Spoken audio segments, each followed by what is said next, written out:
தாவீது என்ன கேட்கிறான் என்று பார்த்தோம். ஆண்டவரே, என்னிடத்தில் எப்பொழுது வருவீர்? என்னோடு நீர் வந்து தங்க வேண்டும். அதாவது தாவீதினுடைய விருப்பம் என்னவென்றால் கவனிங்க, தன்னுடைய வீட்டிலே தேவனுடைய பிரசன்னத்தை விரும்பி அதற்கு ஏற்ற ஏற்பாடுகளை அவன் செய்கிறான். உங்க வீட்டுக்கு இயேசு வரணும்னு ஆசைப்படுறீங்களா? எங்க ஒருவேளை உங்க வீட்டுக்கு யாராவது நீங்கள் அதிகமாக நேசிக்கிற யாராவது, அதாவது உன்னதமான ஒரு அதிகாரியோ அல்லது ஒரு உன்னதமான ஸ்தானத்தில் இருக்கக்கூடிய ஒரு நபரோ கெஸ்டாக உங்கள் வீட்டுக்கு வரணும்னு அழைச்சிங்கன்னா அப்போ உங்க வீடு எப்படி இருக்கும்? எப்படி நீங்க ரெடி பண்ணுவீங்க? ஒரு வீட்டுக்குள்ள நுழைஞ்ச உடனே அங்க கதவு பக்கத்திலே தொடப்பக்கட்டு அப்படி இருக்கும். அப்படியாங்க? டைனிங் டேபிள் கிட்ட வரும்போதே கழுவாத பாத்திரமா டைனிங் டேபிள் மேல இருக்கு. அப்படியா? வீட்டில் எங்க பார்த்தாலும் அங்க தர மேல அப்படியே தண்ணி தனியா தேங்கி நிக்குமா? யாராவது ஒரு விருந்தாளி உங்க வீட்டுக்கு அழைக்கும் போது உங்க வீடு எப்படி இருக்கும்? நீங்க எப்படி வச்சுப்பீங்க? நல்லா வச்சுப்பீங்களா, நல்லா வச்சுக்க மாட்டீங்களா? அவ்வளவு நீட்டா வச்சுக்க ட்ரை பண்ணுவீங்க, அவ்வளவு அழகா வச்சுக்க ட்ரை பண்ணுவீங்க. உங்க வீட்டுக்கு யாரையாவது விருந்தாளியாக நீங்கள் அழைத்தால் அந்த நேரத்தில் வீட்டை ரொம்ப சுத்தமா வச்சிருப்பீங்களே. அப்போ இயேசு கிறிஸ்துவே உங்க வீட்டுக்கு வரணும் அப்படின்னு நீங்க ஆசைப்பட்டா உங்க வீடு எப்படி இருக்குன்னு யோசிச்சு பாருங்க. கொஞ்சம் சத்தமா சொல்லுங்க. பரிசுத்தமா இருக்கணும். பரிசுத்தமா இருந்தா தானே பரிசுத்தமான ஆண்டவரை தைரியமா உன்னுடைய வீட்டுக்கு உன்னால் அழைக்க முடியும். சில நேரம் வீட்டில் சூழ்நிலை கொஞ்சம் நல்லா இருக்காது. இந்த சேர் உடஞ்சிருக்கலாம், அல்லது சோஃபா கால் முறிஞ்சு போயிருக்கலாம், கட்டல் உடஞ்சு போயிருக்கலாம். நாளைக்கோ நாளானிக்கோ அந்த சேரெல்லாம் சரி பண்ணலாம் அப்படின்னோ, அல்லது சோஃபாவை ரிப்பேர் பண்ணிக்கலானோ, அல்லது புது சோஃபா வாங்கிக்கலானோ, அல்லது கட்டில மாத்திக்கலானோ நினைக்கும் போது யாராவது ஒரு விருந்தாளி திடீர்னு உங்க வீட்டுக்கு வருகிற சூழ்நிலை ஏற்பட்டா உடனே கணவர்கிட்ட என்ன சொல்லுவீங்க? என்னங்க இப்ப அவரை கூப்பிடாதீங்க, கொஞ்சம் வெயிட் பண்ணுங்க, ஒரு 1 வீக் கழிச்சு கூப்பிடலாம். ஏன்னா எப்படியோ ஒரு புது சோஃபா வாங்கலான்னு பிளான் பண்ணிருக்கோம், கர்டன்ஸ் எல்லாம் மாத்தலான்னு முடிவு பண்ணிருக்கோம். அதனால இந்த வாரம் கடந்ததுக்கு அப்புறம் அவரை நம்ம வீட்டுக்கு கூப்பிட்டுக்கலாங்க, அதுக்கப்புறம் நீங்க வர சொல்லுங்க அப்படின்னு சொல்லுவோம். ஏனென்றால் ஒரு விருந்தாளி வருகிற போது நமக்கு இருக்கின்ற குறைகளை அவர் தெரிந்து கொள்வதோ அல்லது உணர்வதையோ நாம் விரும்பவே மாட்டோம். கவனிங்க சகோதர சகோதரிகளே, இன்னைக்கு தேவன் உங்க வீட்டுக்கு வரணும் அப்படின்னா உங்க வீடு எப்படி இருக்கணும்? பரிசுத்தமா இருக்கணும். ஏனென்றால் அவர் பரிசுத்தர் என்பதுனால. எனவேதான் தாவீது என்ன சொல்றாங்க கவனிங்க, என்னிடத்துல எப்ப வரீங்க ஆண்டவரே? என்னுடைய வீட்டுக்கு எப்ப வரப்போறீங்க ஆண்டவரே என்று சொல்லி தன்னுடைய வீட்டை குறித்து தொடர்ந்து சொல்றான். என்ன சொல்றான்னு பார்க்கலாம் வாங்க. 2வது வசனம், எப்பொழுது என்னிடத்தில் வருவீர்? என் வீட்டிலே உத்தம இருதயத்தோடு நடந்து கொள்ளுவேன். என்ன சொல்றான்? ஆண்டவரே என்னுடைய வீட்டுக்கு வாங்கப்பா, நான் உண்மை மொத்தமா நடந்துக்கிறேன் ஆண்டவரே, என்னுடைய வீட்டிலே நான் உத்தம இருதயத்தோடு இருப்பேன், என்னுடைய வீட்டுக்கு வாங்க. அப்படின்னா என்ன அர்த்தம்னா, நீ பாவியாக வாழ்ந்து கொண்டு, பாவம் செய்கிறவனாக வாழ்ந்து கொண்டு, பாவ பழக்க வழக்கங்களுக்கு அடிமையாக இருந்து கொண்டு ஆண்டவரே என்னுடைய வீட்டுக்கு வாங்க அப்படின்னா ஆண்டவர் வருவாராங்க? யோசிச்சு பாருங்க. உறவினர்கள் யாராவது வர்றாங்க அப்படின்னா வரும்போது அவங்க நீட்டா கார்ல வந்து இறங்குறாங்க. இதுக்கடையில் நீங்க உங்க வழக்கத்தின்படியே ஃபுல்லா குடிச்சிட்டு வந்து நிக்கிறீங்க. அப்படி குடிச்சிட்டு வந்து வீட்டு முன்னால தள்ளாடி தடுமாறி நிக்கிறீங்க. கெஸ்ட் வீட்டுல உட்கார்ந்துருக்காரு, நீங்க குடிச்சிட்டு வந்து அப்படி நிக்கிறீங்க. யோசிச்சு பாருங்க, அப்ப உங்க வீட்டுக்கு வந்திருக்கிற கெஸ்டால நிம்மதியா அங்க உட்கார முடியுமா? ஹாப்பியா அவங்களோட பேச முடியுமா? குடிச்சிட்டு வந்து நீ நிக்கிறத பார்க்கும்போது, உன்னுடைய நடவடிக்கைகளை பார்க்கும்போது வந்த விருந்தாளி அப்படியே எழுந்திரிச்சு போயிடுவாரா இல்லையா? இந்த மனுஷனுக்குன்னு புத்தியே வரல. நம்ம எல்லாரையும் வாங்கன்னு சொல்லிட்டு கூட இப்போ குடிச்சிட்டு வந்து நிக்கிறான்னா, சேச்சா இப்படிப்பட்ட வீட்டுக்கு இனிமேல் ஒரு காலம் வரவே கூடாது. அது சரிதானுங்க? அப்போ தேவனை நாம் வீட்டுக்கு வர சொல்ல வேண்டும், தேவனை நாம் நம்முடைய வீட்டில் தங்க வைக்க வேண்டும். அப்படின்னா நம்முடைய வாழ்க்கை எப்படி இருக்கணுங்க? நம்முடைய நடத்தை எப்படி இருக்கணும்? நம்முடைய ஆவிக்குரிய வாழ்க்கை எப்படி இருக்கும்? கொஞ்சம் யோசிச்சு பாருங்களேன். இதுக்கு பதில் சொல்ல ட்ரை பண்ணுங்க. உங்கள எத்தனை பேருக்கு ஆசை இருக்கு, என்னுடைய வீட்டிலே இயேசு வந்து இருக்க வேண்டும் என்று மனப்பூர்வமாக நான் விரும்புகிறேன் என்று சொல்லுவோர் கையெழுத்துங்க பார்க்கலாம். ஆசை பெரியதுதான். பரிசுத்தரான இயேசு உன்னுடைய வீட்டிலே தங்க வேண்டும் என்று ஆசைப்பட்டால் நீ எப்படி இருக்கணும்? யோசிச்சு பாரு. இந்த கணவன் மனைவி எப்ப பார்த்தாலும் சண்டை போட்டுக்கிட்டு சச்சரவு பண்ணி சத்தம் போட்டுட்டே இருப்பாங்க. வீட்டுக்கு கெஸ்ட் வந்திருக்காங்க, பக்கத்து ரூம்ல படுத்திருக்காங்க. மனைவியோ கணவரோ ஆரம்பிச்சா கவனிங்க, எங்க புண்ணியமா போகும், தயவு செஞ்சு உங்க காலை பிடிக்கிறேன், இந்த 2 நாள் மட்டும் கொஞ்சம் அமைதியா இருங்க, மானம் போயிரும் ஆமா என்று மனைவியோ அல்லது கணவரோ சொல்லுவாங்களா இல்லையா? கொஞ்சம் யோசிங்களேன். ஒரு 2 days ஆவது நிம்மதியா இருங்க. அவங்க போனதுக்கு அப்புறம் என் தலைமுடி உங்க கையில, உங்க முடி என் கையில. 4 பக்கம் சுவர் இருக்கா இல்லையா? அட்லீஸ்ட் அவங்க வந்து இருக்கும்போது நம்ம வீட்டில் இருக்கிற 2 நாளாவதுங்க மனம் போகாமல் இருக்கட்டும். தயவு செஞ்சு புரிஞ்சுக்குங்க. அப்போ அவங்க இருக்கிறதுனால தான் நீ அப்படியே இறுக்கி பிடிச்சிக்கிட்டு உட்காந்துருக்க. இல்லைன்னா ஒரு கை பாத்துருல. அதாவது சாதாரணமாக நம்ம வீட்டுக்கு யாராவது கெஸ்ட் வந்திருக்காங்கன்னா நம்ம கொஞ்சம் கண்டிப்பாக கண்ட்ரோலில் இருப்போம். அப்போ சாட்சாத் பிரபஞ்சத்தையே சிருஷ்டித்த தேவனே உன்னுடைய வீட்டுக்கு வரும்போது அல்லது என்னுடைய வீட்டுக்கு வரும்போது நாம் எவ்வளவு ஜாக்கிரதையா இருக்கணுங்கிறத நீங்க யோசிச்சு பாருங்க. சொல்லியிருக்க ஞாபகம் இருக்கோ இல்லையோ, திரும்ப சொல்றேன். அந்த ஒரு வீட்டில் இருந்த பாப்பா அவங்க பக்கத்து வீட்டுக்கு போய் அங்கே அந்த வீட்டிலேயே ஜெபத்துலலாம் பங்கெடுத்துக்குவா. அவங்க கூட சேர்ந்து பாட்டெல்லாம் பாடுவா. அவங்க வீட்டிலே அவங்க பரிசுத்த வேதாகமத்தை வாசிக்கும் போது ஜாக்கிரதையா கவனிச்சுக்கிட்டு இருப்பா. அப்போ அந்த வீட்டில் இருந்த அந்த குடும்ப தலைவி பாப்பா கிட்ட கேட்டாங்க, அம்மா நீங்க கூட நீ உங்க அப்பா அம்மா எல்லாரும் சேர்ந்து சர்ச்சுக்கு வருவீங்களே, நீங்க எல்லாரும் கூட ஆண்டவரை நம்புறவங்க தானே, அப்புறம் ஏன் நீ எங்க வீட்டுக்கு வந்து ஜெபத்துல பங்கெடுத்துக்கிற, நல்லா வேதத்தை வாசிக்கிறத கவனிக்கிற, பாட்டெல்லாம் பாடுற, ஏன் உங்க வீட்டுல நீ ஜெபம் பண்றது இல்லையா என்று கேட்டபோது அந்த பாப்பா சொன்ன பதில் என்ன தெரியுங்களா? ஆண்டி, எங்க வீட்டுல ஏசப்பா இல்ல ஆண்டி. அது அந்த குழந்தையின் பதில். எங்க வீட்டுல தான் ஏசப்பா இல்லையா ஆண்டி, அதனாலதான் எங்க வீட்டுல ஜெபம் பண்ண முடியறதில்ல. ஜெபத்துக்காக நான் உங்க வீட்டுக்கு ஓடி ஓடி வர்றேன். அது என்னம்மா உங்க வீட்டுல ஏசப்பா இல்லைன்னு சொல்ற? எப்ப பார்த்தாலும் எங்க டேடி மம்மியும் அடிச்சுக்கிட்டே தானே இருக்காங்க ஆண்டி. எப்ப பார்த்தாலும் ஒருத்தர் திட்டிக்கிட்டு சத்தம் போட்டுக்கிட்டே தானே இருக்காங்க. எப்பவும் சண்டை போட்டுக்கிட்டே தான் இருக்காங்க. 2 பேரையும் பார்த்து ஏசப்பா எங்க வீட்டு விட்டு போயிட்டாருங்க. ஏசப்பா எங்க வீட்டுல இல்ல ஆண்டி. சகோதரர் சகோதரிகளே, நான் கேட்டப்போ நிறைய பேர், அதாவது 100% கை உயர்த்தி காமிச்சிங்க. அதாவது எங்க வீட்டுல ஏசப்பா இருக்கணும் அப்படின்னு விரும்புறோன்னு சொன்னீங்க. ஏசு உண்மையாக உங்கள் வீட்டில் இருக்கணும்னா அவருக்கு விரோதமாக இருக்கிற பேச்சுக்களோ, அவருக்கு விரோதமான பணிகளோ, அவருக்கு விரோதமான பழக்க வழக்கங்களோ அல்லது நடவடிக்கைகளோ உனக்குள்ளோ அல்லது உன்னுடைய வீட்டிலோ இருக்கக்கூடாது. ஏசுவே, என் வீட்டுக்கு எப்ப வருவீங்க? நான் உம்மை கஷ்டப்படுத்த மாட்டேன் ஏசப்பா. நீங்க என் வீட்டுக்கு வந்தா உங்களை வேதனைப்படுத்தவே மாட்டாண்டவரே. உம்மை நான் துக்கப்படுத்தவே மாட்டேன், உம்மை காயப்படுத்தவே மாட்டேன். ஏனென்றால் நீர் என் வீட்டிலே தங்கியிருக்க போவதனாலே நான் உம்மை சந்தோஷப்படுத்துவேன் ஆண்டவரே. நான் உண்மையாக வாழ்வேன், நீதியாக வாழ்வேன். கவனிங்க, பக்தனான தாவீது எதை ஆசைப்படுகிறான் என்றால் தன் வீட்டிலே இயேசு இருக்க வேண்டும் என்று விரும்பினான். எனவே அவன் என்ன சொல்லுகிறான்?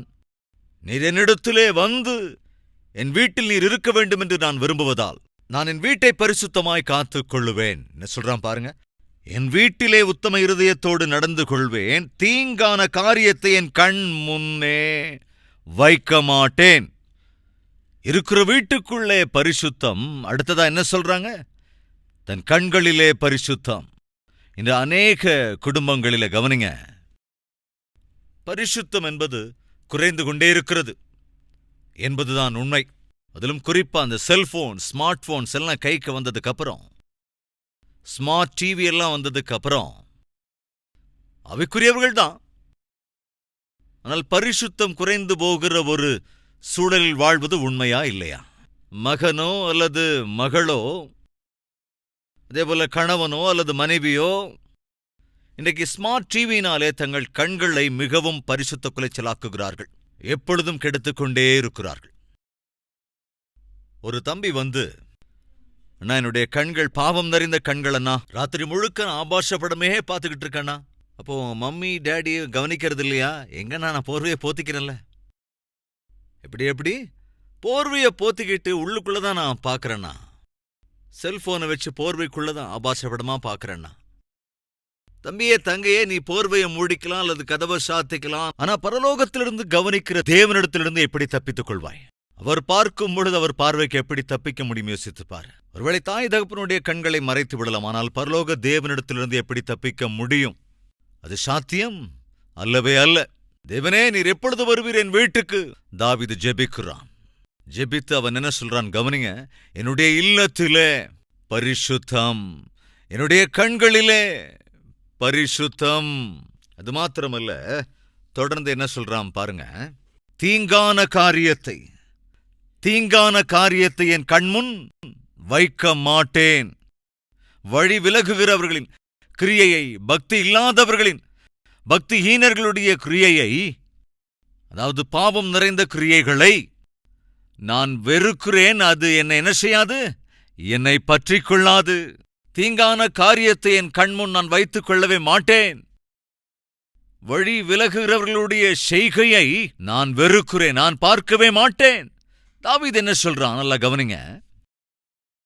தேவனே, நீர் என் வீட்டில் வந்து தங்கணும், நீர் என்னுடைய வீட்டுக்கு வர வேண்டும், என்னுடைய வீட்டில் என்னோடு கூட தங்க வேண்டும், நீர் வருவீர் என்று எனக்கு தெரியும். எனவேதான் நான் என்னுடைய இருதயத்தை, என்னுடைய வீட்டிலே என்னுடைய இருதயத்தை பரிசுத்தமாக காத்துக் கொள்ளுகிறேன். என்னுடைய கூடாரத்திலே, என்னுடைய குடும்பத்திலே பரிசுத்தத்தை நான் காத்துக்கொள்வேன். அதேபோல என்னுடைய கண்களிலே பரிசுத்தத்தை நான் காத்துக்கொள்ளுவேன். மூன்றாவது, என்னுடைய செய்கைகளிலே பரிசுத்தத்தை காத்துக்கொள்ளுவேன். அது மாத்திரமல்ல, தாவீது என்ன சொல்றான்? தொடர்ந்து பார்க்கலாம். மாறுபாடான இருதயம் என்னை விட்டு அகல வேண்டும், பொல்லாதவனை அறிய மாட்டேன், பிறனை ரகசியமாய் அவதூறு பண்ணுகிறவனை சங்கரிப்பேன், மேட்டிமை கண்ணனையும் பெருநெஞ்சுள்ளவனையும் பொறுக்க மாட்டேன். தேசத்தில் உண்மையானவர்கள் என்னோட வாசம் பண்ணும்படி என் கண்கள் அவர்கள் மேல் நோக்கமாயிருக்கும். எவ்வளவு அற்புதமான வார்த்தை! தேசத்திலே உண்மையானவர்கள் என்னோட வாசம் பண்ணும்படி என் கண்கள் அவர்கள் மேல் நோக்கமாயிருக்கும். உத்தமமான வழியில் நடக்கிறவன் என்னை சேவிப்பான், கபடு செய்கிறவன் என் வீட்டுக்குள் இருப்பதில்லை, பொய் சொல்லுகிறவன் என் கண் முன் நிலைப்பதில்லை. கபடு செய்கிறவன் என் வீட்டுக்குள் இருப்பதில்லை. கவனிக்கிறாயா சகோதரனே? உனக்குள்ளே இது போன்ற மோசமான எண்ணங்கள் இருக்குமென்றால் கபடு செய்கிறவன் உன் வீட்டுக்குள்ளே இருக்கிறான் என்று அர்த்தம். அக்கிரமம் செய்கிற மனது உனக்குள் இருக்கும் என்றால் அக்கிரமக்காரன் ஒருவன் உன் வீட்டுக்குள் இருக்கிறான் என்ற அர்த்தம். அப்படிப்பட்டவங்க இல்லையா நாட்கள்ல? எத்தனை கணவன்மார் மனைவியை ஏய்ப்பதில்லை, மனைவிக்கு அநியாயம் செய்வதில்லை. அதேபோல எத்தனை மனைவிமார் கணவனை ஏமாற்றுவதில்லை, அக்கிரமம் செய்வதில்லை. அதேபோல எத்தனையோ பிள்ளைகள்ங்க தாய் தந்தையை ஏமாற்றுகிறார்கள் அல்லவா, பணத்தை ஏமாற்றுகிறார்கள் அல்லவா, பரிசுத்த குலைச்சலாய் வாழ்கிறார்களே, பொய் சொல்லிக் கொண்டு திரிகிறார்களே, அருவருப்பான இடங்களுக்கு சுற்றுகிறார்களே, பரிசுத்தமில்லாத பழக்க வழக்கங்களுக்கு அடிமையாகி இருக்கிறார்களே. தாவீது சொல்லுகிறான், என் கண்களின் பார்வையிலும் கூட நான் பரிசுத்தத்தையே நாடுகிறேன். என்னை சுற்றி இருக்கிற சேவகர்கள் யாராக இருந்தாலும் சரி, அல்லது வேலை செய்கிறவர்களாக இருந்தாலும் சரி, அல்லது என்னோட கூட இருக்கிறவர்களாக இருந்தாலும் சரி, அவர்களில் நான் இதை விரும்புகிறேன், அவர்களில் நான் பரிசுத்தத்தை விரும்புகிறேன் என்கிறான். ஏமாற்றுகிறவர்கள் என் கண் பார்வையில் இருக்கும் இடத்தில் இருக்கவே கூடாது. அப்படின்னா என்ன அர்த்தங்க? தானும் அப்படி வாழக்கூடாது, தன்னை சுற்றி இருக்கிறவர்களும் அப்படிப்பட்ட வாழ்க்கை வாழவே கூடாது. நல்லா கவனிங்க. கணவனாக நீ பரிசுத்தமாய் உண்மையாய் வாழ்ந்தால் உன் மனைவி பொய் சொல்லுகிறவளாயிருக்கக்கூடாது. மனைவி உண்மையும் உத்தமமாய் வாழ்ந்தால் கணவனாக நீ ஏமாற்றுக்காரனாக வாழக்கூடாது. தாயும் தந்தையும் உத்தமமான வழி நடக்கிறவர்கள் என்றால் பிள்ளைகள் ஏமாற்றுகிறவர்களாயிருக்கவே கூடாது. அவர்கள் வாழ்க்கைகள் திருத்தப்பட வேண்டும், அவர்களுக்குள் பெரிய மாற்றம் வர வேண்டும். தாவீது ஜெபிக்கிறான், ஆண்டவரே எப்பொழுது வருவீர் ஆண்டவரே என்னிடத்திலே? ஏனென்றால் என்னுடைய வீட்டிலே, அதாவது என்னுடைய கூடாரத்திலே பரிசுத்தத்தை காப்பாற்றிக் கொண்டு வருகிறேன். என்னிடத்தில் வந்து தங்குங்க ஆண்டவரே. என்னுடைய கண்களிலே பரிசுத்தத்தை காப்பாற்றி வருகிறேன். என்னிடத்தில் வந்து தங்குங்க ஆண்டவரே. என்னுடைய செய்கைகளிலே பரிசுத்தத்தை காத்துக் கொண்டு வருகிறேன். ஆண்டவரே என் வீட்டில் வந்து தங்குங்க. என் பார்வைப்படும் இடங்களிலெல்லாம் பரிசுத்தத்தை தவிர இந்த பரிசுத்தத்திற்கு எக்காரணத்தை கொண்டும் மாறாக நடக்கவே மாட்டாண்டவரே. என் வீட்டிலே வந்து தங்குங்க. என் வீட்டிலே நீர் பரிசுத்தத்தை பார்க்க முடியும், நீரே வந்து பாருங்க. என் கண்களிலே பரிசுத்தத்தை நீர் பார்க்க முடியும், நீரே வந்து பாருங்க. என் செய்கைகளிலே பரிசுத்தத்தை பார்க்க முடியும், நீரே வந்து பாருங்க. என் கண் பார்வை கட்டிய தூரமெல்லாம் பரிசுத்தத்தை பார்க்க முடியும். எப்ப வர்றீங்க ஆண்டவரே? உம்முடைய வருகைக்காக நான் தயாராய் இருக்கிறேன். இயேசு சீக்கிரமாய் வரப்போகிறார். எத்தனை பேர் நம்புறீங்க? சொல்லுங்க பார்க்கலாம். நம்புறீங்களா? என்றால் அவர் வரும்போது நாம் எப்படி இருக்கணுங்க? எஜமானன் வருகிற போது எந்த ஊழியக்காரன் விழிப்புள்ளவனாக இருக்கிறானோ அந்த தாசன்தான் பாக்கியவான். எஜமானன் வருகிற போது எந்த ஊழியக்காரன் சோம்பேறியாகவோ குடிகாரனாகவோ போஜன பிரியராகவோ இருப்பானோ அவனுக்குத்தான் அதிகமான அடி விழும். ஏசப்பா வந்து நம்மை அவருடைய வீட்டிற்கு அழைத்து போக வேண்டுமென்றால் நமக்குள் காணப்பட வேண்டியவைகள் என்ன? நாமும் அவரும் சேர்ந்து வாசம் பண்ண வேண்டுமென்றால் ஏசு வருகிற போது நமக்குள் இருக்க வேண்டியவைகள் என்ன? யோசிச்சு பாருங்க, சொல்லுங்களேன். கழுவப்பட்ட வாழ்க்கை, பரிசுத்தப்படுத்தப்பட்டிருக்கிற வாழ்க்கை, நீதியோடும் உத்தமத்தோடும் கூடிய வாழ்க்கை. அந்த வாழ்க்கையைத்தான் தேவன் விரும்புகிறார். அவர் எப்பொழுது வருவார் தெரியாது, ஆனால் கட்டாயம் வருவார். அவர் வருகிற போது நம்மை அவரோடு அழைத்துக் கொண்டு போவார். நித்திய காலமாய் அவரோடு கூட அவருடைய இடத்திலே நாம் தங்கவிருக்கிறோம். அவருடைய வீட்டிலே நாம் இருக்க வேண்டும் என்றால் அவர் ஆசைப்படுகிற விதத்தில் இந்த பூமியிலே நாம் வாழ வேண்டும். இயேசு உன் வீட்டுக்கு வர வேண்டும் என்று விரும்புகிறாயா? என்றால் உன் வீட்டிலே பரிசுத்தம் இருக்க வேண்டும். உன்னுடைய வீட்டிலே, உன்னுடைய இல்லத்திலே பரிசுத்தம் இருக்க வேண்டும். உன் கண்களிலே பரிசுத்தம், உன்னுடைய கிரியைகளிலே பரிசுத்தம், உன் பார்வைப்படும் இடங்களில் எல்லாம் உன்னுடைய வீட்டிலே பரிசுத்தம் இருக்க வேண்டும். ஒரு முறை சிந்தித்து பார், உன்னுடைய வீட்டிலே எங்கே பரிசுத்தமின்மை இருக்கிறது? ஒரு முறை பரிசீலித்து பார், எங்கே தேவனுக்கு விருப்பப்படாத, அவருக்கு அருவருப்பான இடங்கள் இருக்கிறது. உன்னுடைய பேச்சு சரியாக இல்லையா? உன்னுடைய சிந்தைகள் சரியாக இல்லையா? கணவனோடோ அல்லது மனைவியோடோ உன்னுடைய நடத்தை சரியாக இல்லையா? அத்தையோடு கூட, மாமனாரோடே கூட உன்னுடைய பேச்சு வார்த்தை இன்று சரியாக இல்லையா? எங்கே குறை இருக்கிறதோ சரி செய்து கொள். உன் வீட்டிலே தேவன் இருக்க வேண்டுமென்றால் நீ உண்மையாக வாழ வேண்டும், நீதியோடு கூட வாழ வேண்டும், உண்மையான ஆவிக்குரியவனாய் ஆவிக்குரியவளாய் வாழ வேண்டும். உன்னுடைய இருதயத்திலே, உன்னுடைய செய்கைகளிலே, உன்னுடைய பார்வையிலே, உன்னுடைய பார்வைப்படும் இடங்களிலெல்லாம் என்ன இருக்க வேண்டும் சொல்லுங்க? பரிசுத்தம். ஏனென்றால் தேவன் உன் வீட்டில் இருக்க வேண்டும் என்று நீ விரும்புவாய் என்றால் திட்டவட்டமாக இந்த 4 சுவர்களைப் போல உன் வாழ்க்கையில் இருக்க வேண்டும். அப்பேற்பட்ட கிருபையை தேவன் தாமே நமக்கு அருளிச் செய்வாராக. வாருங்கள் ஜெபிக்கலாம். ஜெபத்தில் ஒரு மனப்படலாம்.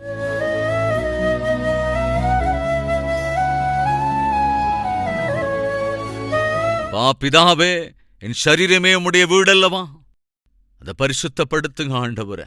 இருதயம் என்ற வீடை பரிசுத்தப்படுத்துங்க. என்னுடைய பார்வையை பரிசுத்தமாக்குங்க. என்னுடைய கிரியைகளை பரிசுத்தமாக்குங்க. பார்வைப்படும் இடங்கள் எங்கிலும் பாவமே காணப்படாமல் என்னை சுற்றி இருக்கிற எல்லாம் ஆண்டவரே, என்னுடைய எல்லைகளை, ஆண்டவரே, வரும் மக்களை பரிசுத்தமாக்குங்க ராஜா. கழுவி சுத்திகரிங்க ராஜா. என் கண்கள் தெளிவானதாயிருக்க வேண்டும். அப்பொழுதுதான் சரீரம் ஒளிமயமாக இருக்கும். என்னுடைய கிரியைகள் தெளிவானதாயிருக்க வேண்டும். அப்பொழுதே என் சாட்சி சரியாக இருக்கும். என்னை சுற்றி இருக்கிற நண்பர்கள் ஆவிக்குரியவர்களாயிருக்க வேண்டும். அப்பொழுதுதான் என்ன ஆவிக்குரிய வாழ்க்கையும் பத்திரமாக இருக்கும். ஆண்டவரே, என்னுடைய இல்லத்திலே, என்னுடைய உள்ளத்திலே, என்னுடைய கிரியைகளிலே, என் பார்வைப்படும் இடங்களிலே பரிசுத்தத்தோடு வாழக்கூடிய கிருபையை அருளிச் செய்யுங்க ராஜா. பரிசுத்தம் இல்லாத ஆண்டவரே, எல்லைகளுக்குள் நான் போகவே கூடாதையா. பரிசுத்தமில்லாதவர்கள் இருக்கிற இடங்களுக்கு நான் போகக்கூடாது. என் பார்வைப்படும் இடங்களிலே பாவம் இருப்பது கூடவே கூடாது. நீர் என்னோடு, எனக்குள்ளே, என்னுடைய இருதயத்திலே வாழ வேண்டும் என்று நீர் ஆசைப்படுகிறீர் என்பதனால் தாவீது கேட்டதைப் போல கேட்கிறோம் ஆண்டவரே. எப்பொழுது வருவீர்? எப்பொழுது என்னுடைய வீட்டுக்குள்ளே வருவீர்? வாருங்க ஆண்டவரே, வாங்கப்பா, எங்களோட கூட வாசம் பண்ணுங்க ராஜா. எங்கள் வீட்டில தங்கி இருங்க ராஜா. எங்கள் இருதயத்துக்குள்ளே வாங்க ஆண்டவரே. என் இருதயத்திலே வந்து வாசம் பண்ணுங்கப்பா. பரிசுத்தமான வாழ்க்கை வாழ்கிற கிருபை எங்கள் ஒவ்வொருவருக்கும் அருளிச் செய்யுங்க ராஜா. இந்த வசனத்தை எங்கள் இருதயத்திலே பதிய வைத்ததற்காக நன்றி ராஜா. உடைய வார்த்தைகள் எங்கள் இருதயத்திலே கனி கொடுக்கும்படி செய்யுங்க. உடைய வார்த்தைகள் ஆண்டவரே எங்களை பரிசுத்தப்படுத்துவதாக, எங்களுக்குள்ளே நன்னடத்தையை கொண்டு வரட்டும் ஆண்டவரே. எங்களுடைய நடவடிக்கைகளிலே மாற்றம் வர வேண்டும். இந்த கிருபை அருளிச் செய்யுங்க அப்பா. இந்த ஜெபத்திலும் ஒருமனப்பட்டிருக்கின்ற ஒவ்வொருவருடைய வாழ்க்கையிலும் ஆண்டவரே, அவர்கள் இல்லங்களிலே, உள்ளங்களிலே, பார்வையிலே, கிரியையிலே, பார்வைப்படும் இடங்களிலெல்லாம் பரிசுத்தத்தை எனக்கும் எங்களுக்கும் அருளிச் செய்ய வேண்டும் என்று இயேசு கிறிஸ்துவின் நாமத்தில் வேண்டிக் கொள்கிறோம் பிதாவே. ஆமென்.